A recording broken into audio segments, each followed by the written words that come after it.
Chris Cameron, in the article Transformative Faith, The Black Lives of Unitarian Universalism, provides our moment for Black History Month. The creation of the Black Lives Unitarian Universalist come from a rich history of those from the 18th century on who helped to become founding members of the First Universalist Church in the United States in 1785, with Gloucester Dalton, who was a free slave, becoming a founding member. And then Amy Scott, a free black woman, who was also a founding member of the First Universalist Society in Philadelphia in 1790.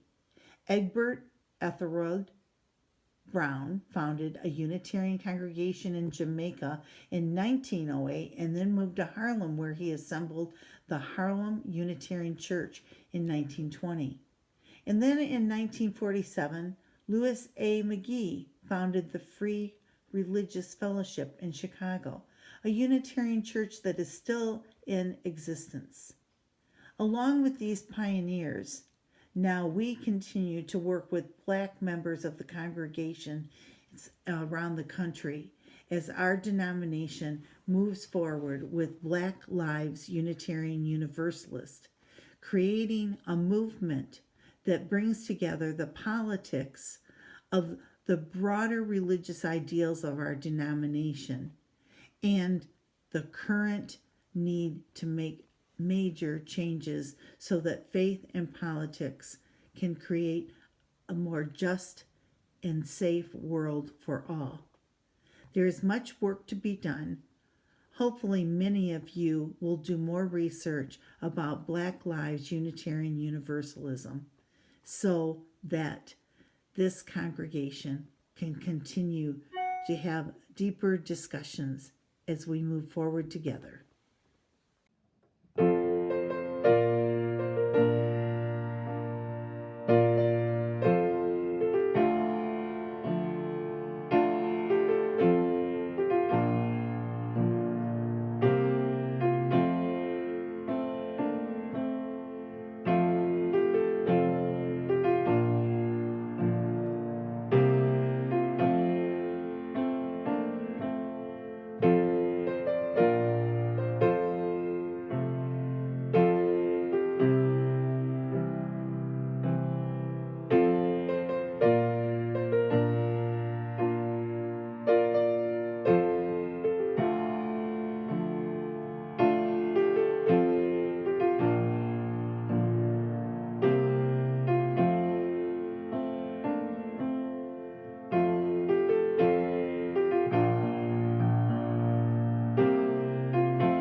As we move through life in these moments of calm, we find ourselves always newly wise and newly foolish. We ask that our mistakes be small ones, not hurtful ones. We ask that as we gain experience, we do not forget our innocence, for they are both part of the whole. May your steps be light and the paths smooth. May your eyes be open in wonder and your hearts in delight. May you feast on prized delights of guest amongst gracious host. And may you come to know most truly who you are, even as you are far from what you know well. And may even the winter's sun warm you and the brightness of snow cool you. May the light glow within you and the darkness cherish you. May you be safe in your every step. May you carry this blessing in your hearts with love.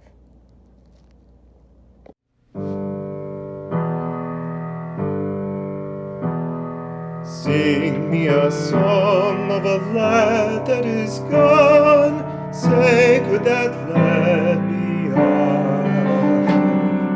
Merry of soul, he sailed on a day over the sea to sky. Give me again all that was there. Give me the sun that shone. Give me the eyes, give me the soul. Give me the land that's gone. Sing me a song of a land that is gone. Sacred that land beyond.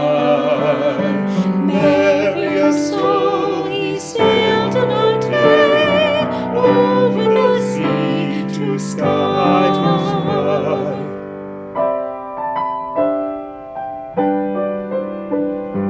Billow and breeze, island and seas, mountains of rain and sun. All that was good, all that was fair, all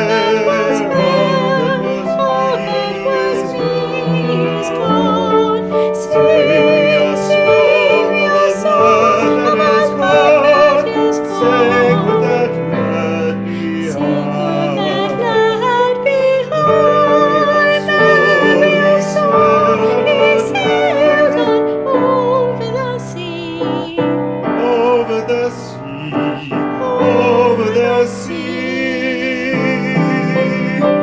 to sky. Sing me a song of a land that is gone over the sea to sky.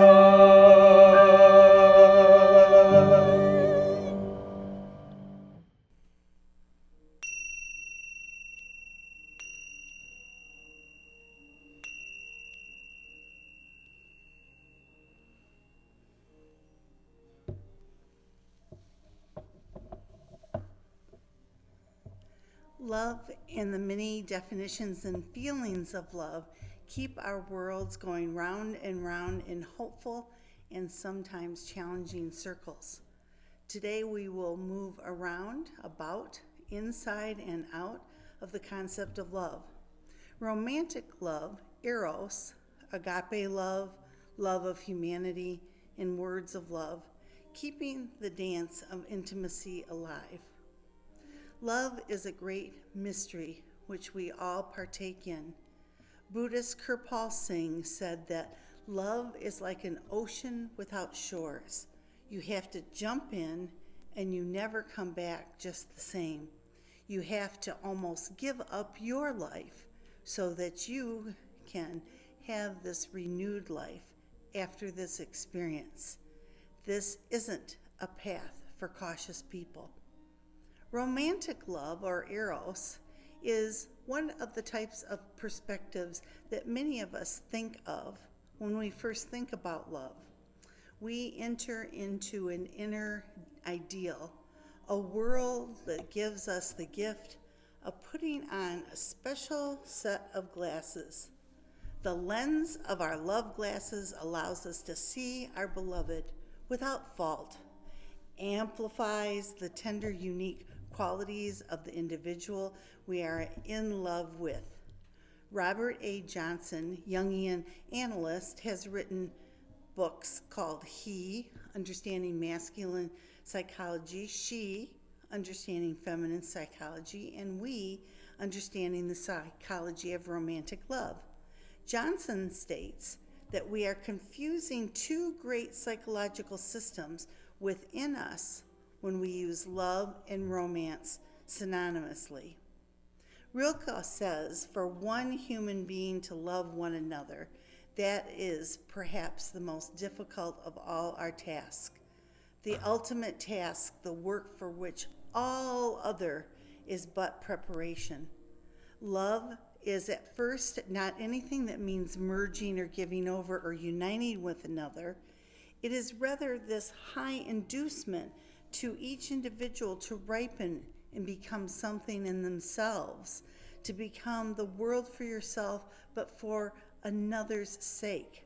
Love is something that chooses you out and calls you to the vast things. Once that realization is accepted, that even between the two closest people, infinite distances still exist. A marvelous living side by side can grow up for them if they can succeed in loving the expanse between them, which gives them the possibility of always seeing each other as whole and before an immense sky. Married couples never went through a romance stage. For many, they started out as friends, knowing each other as ordinary people, and then deciding to make a future together. Other couples start out with those love glasses on, seeing only perfection. But relationships require relatedness, stability, and commitment. And also, very interesting, a certain amount of security can come in the aloneness in spite of you being a couple. Around the 12th century, the myth of Tristan gives us some insight into romantic courtesy, courtly love. The religious ideals of the time focused on spiritual relationship between people in love. Yes, there was a patriarchal attitude and it was strong, but there also was an idealization of the feminine.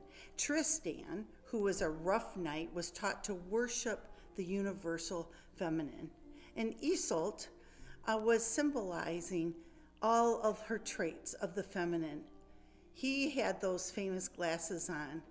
3 characteristics of courtly love were the knight and his lady were never involved sexually. Their relationship was spiritual, idealized, designed to move them above the mere physical plane.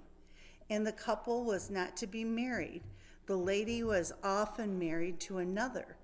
And those courtly lovers would keep themselves alive with passion, suffer intense desire for one another, yet always seek to spiritualize each other as symbols of the divine, never to be reduced to ordinariness of marriage or sex. Many of story have become epics on this storybook love. Romeo and Juliet, The Princess Bride, King Arthur, Guinevere, Sir Lancelot, and many of us have tried to live out this type of love. How many of you have been immersed in the ecstasy, despair, the joyful meetings, the tearful partings, a spiritual intensity, romantic, courtly love? So as you move through the romantic love, there's something that attracts us to it. It's a very intense kind of love. But if we move through eros love into agape love, it refers to a love with one another that has a compassion for our fellow sentient beings. So agape love can occur as humans love other living creatures, their pets, or the animal kingdom, to the human species. Agape love is the type of love which Jesus' life of 3 years in his ministry exemplified. Each of us are capable of experiencing agape love in many forms. We love our parents, our children, and the community and humanity, or our animal friends. Caritas is the original meaning of charity, and it also reflects that meaning of agape love. Eros love, then, is the essence of love, and it is not to use the other to make us happy, but to serve and affirm the ones we love. And we can discover to our surprise that we have needed more than anything was not so much to be loved as to love, from Robert Johnson. To the idea that Sadid puts out, to worship the divine, to worship God, is nothing other than to serve the people. It does not need rosaries or prayer carpets or robes. All the peoples are the members of the same body, created from one essence. So if fate brings suffering to one member, the others cannot stay at rest. And so what kind of boundaries do we put up for one another, either in agape love, community, humanity love, or eros love, our personal romantic love? Sometimes those boundaries give us the idea that the whole world isn't circulating around us and everyone isn't there in our lives to be part of our own personal movie. And so when we put up boundaries, we know that there's a certain time for transparency and a certain time to bring up things from the past. But if it doesn't serve the health of the relationship, then there are certain things that could be kept private. Bell Hooks, who is a revolutionary writer and wrote the book All About Love, talked about shaking up the cultural paradigm of this ideal loving by inviting us to look at a new path of practicing something that is sacred, healing, and possibly even redemptive. She warns us not to confuse a process of investing in someone with love. If we understand love as a will to nurture our own and another's highest spiritual growth, it becomes clear that we cannot claim to love if we are being hurtful or abusive. Love is then as love does. So she says love is an act of will, namely an intention and an action. Will also implies choice. We do not have to love, we choose to love. So love cannot coexist with abuse or neglect. Now we are talking about radical love, a genuine love that is an experience of action of combining care and commitment, trust and knowledge, responsibility and respect. But when given and received, it nurtures the wounded spirit even of both of the individuals or all the individuals in a group. So when does love move from individual to politicized? It does when we're taking action and being advocates for one another, being advocates for those who do not have a voice. Love can be a universal concept, as Martin Luther King said, that force which all great religions have seen as the supreme unifying principle of life. It is the key that unlocks the door to ultimate reality. That is radical love. So you march and you make phone calls and you write letters and you resist and you stay alert and you continue to have a reverence for one another. You do not objectify one another. You create I and thou relationships instead of I and it. And so when you are in that type of community, no personality is degraded, no one person is destroyed. It makes brotherhood and sisterhood and community possible. So as Unitarian Universalist, we look today beyond just sentiment of eros love and on to agape love, and hopefully get to a point of radical love. Parker Palmer gives us our closing charge this morning. To be fully alive is to act. I understand action to be anything that can co-create reality with other beings and the spirit, the highest, if you will. Action is like a sacrament. It's the visible form of the invisible spirit, an outward manifestation of an inward power. But as we act, we not only express what is in us, we help to shape the world, and we also receive what is outside of us, therefore reshaping ourselves. Some food for thought and a challenge to move into radical love. Our words from Arthur Wasco: in the beginning, darkness covered the face of the deep. Then the rushing breath of life hovered over the waters. Let us breathe together. Let us catch our breaths, the need to make and the need to do. Let us be conscious of the breath of life. We breathe out what the trees breathe in. We breathe in what the trees breathe out. Together, we breathe each other into life. Blessed is the one within the many. Blessed are the many who make the one. When I breathe in peace. When I breathe out love. When I breathe in peace. When I breathe out love.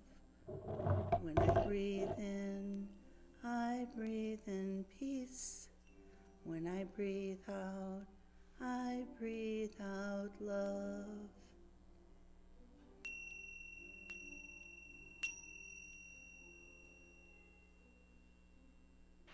Up to Sea, a Romance by Richard Stein. There was a couple. They met and were drawn in a sea of mysterious attraction. And for a while they both said yes, yes. And they both said no, no. And all was harmonious until one day when one said no and one said yes. And one said yes and one said no. Then came the anger. And then came the fighting. And then the barriers. And then the isolation. And each wondered why. But there was no answer. So each went away. One went this way and one went that way. And each went off to sea. And this is what happened. One walked in the stars and one walked on the earth. One went to the edge of space and one went to the end of time. And one went to hell and one went to heaven. And one had pleasure and one had pain. And one saw death and one saw birth. And they returned from it all and met again and realized they had both gone far and experienced much. And for that, they bowed respectfully to each other and lay down to rest. And in their sleep, they dreamed. They dreamed of a great sea. And from the sea came a heart, and the heart grew larger and larger and larger until it grew so large it could not be contained. And it burst into pieces. And every piece became something, and all the pieces became everything. The birds, and the clouds, and the trees, and even the bugs, and the people, and the cars, and the rocks, and everything else. And for a while, all were happy and content to be, and to do, and to want, and to get. And the fish swam, and the birds flew, and the trees grew. And the people were and did and wanted and got. But in time, being and doing and wanting and getting were not enough. So at last, because of all the unhappiness, a decision was made to unite again. Each in the heart is part of the heart. And that, by great effort, is what they did. And the dream ended. And the couple awakened, and they knew they had dreamed the same dream, and they smiled. Time passed, and the man entered himself and found many treasures. And the woman entered herself and found many treasures. And by those discoveries, each was strengthened. And with that strength, they entered into one another. And together, as one, They saw pleasure and pain and time and space and heaven and hell and birth and death and everything else united in their essence. And they were cleansed and deepened and found themselves, and there they found love. And on that path they entered the heart, whose home is in the great sea, whose home is in the dream, and the dream is real.